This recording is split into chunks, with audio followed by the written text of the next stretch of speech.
Hello and welcome everyone to week 4 of Ethics, Human Rights and Health, where this week we're going to be looking at and exploring HIV and AIDS, human rights and public health.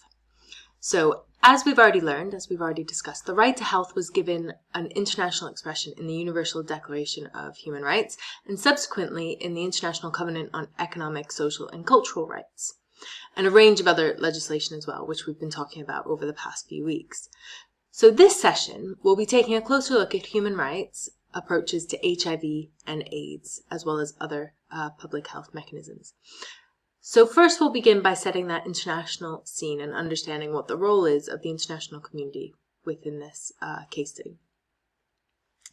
After setting the scene, we'll analyze the human rights approach in relation to practices of notification as well as quarantine for HIV and AIDS, as well as other communicable diseases. We'll be expanding this discussion as well to COVID-19. We also consider a case study of human rights litigation from South Africa that concern the expansion of a prevention of mother-to-child transmission of HIV, specifically the PMTCT, using that program. We consider different perspectives on some of the challenges of applying human rights frameworks to non-state actors in the context of HIV and AIDS. And then finally, we're going to discuss where the HIV and AIDS epidemic intersected with COVID-19 pandemic and the ongoing challenges that this is causing on a global scale. A discussion around HIV and AIDS allows us to look at the international approaches and the legislation in this area.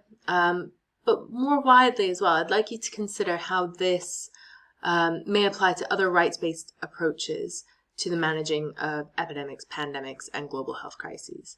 What lessons can be learned going forward?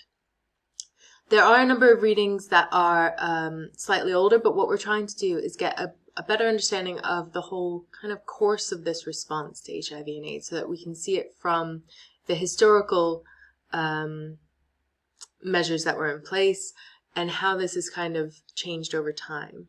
So it's important to kind of engage with that, but then also consider and widen your perspectives of how you can then go forward and apply this to other situations, other areas that you might be facing on a day-to-day basis. So don't forget as well, this week we are having a live Q&A during week 4, which you are welcome to drop in for. So the link for that will be on the discussion board on the left-hand navigation column. It's not formal or mandatory at all, but it's just an opportunity for you to come and have a chat in person if you would like to. It's where I'll be for a certain hour that week and I can answer any of your questions a bit quicker. But please don't feel you have to drop everything to attend. It is not a seminar, not a tutorial. It is just a live Q&A office hour type thing, specifically for this course. So I hope to see you there and meet some of you in person, virtually, as opposed to just virtually through discussion boards.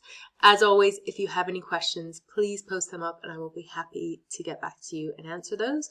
And I hope you get a lot out of today's session.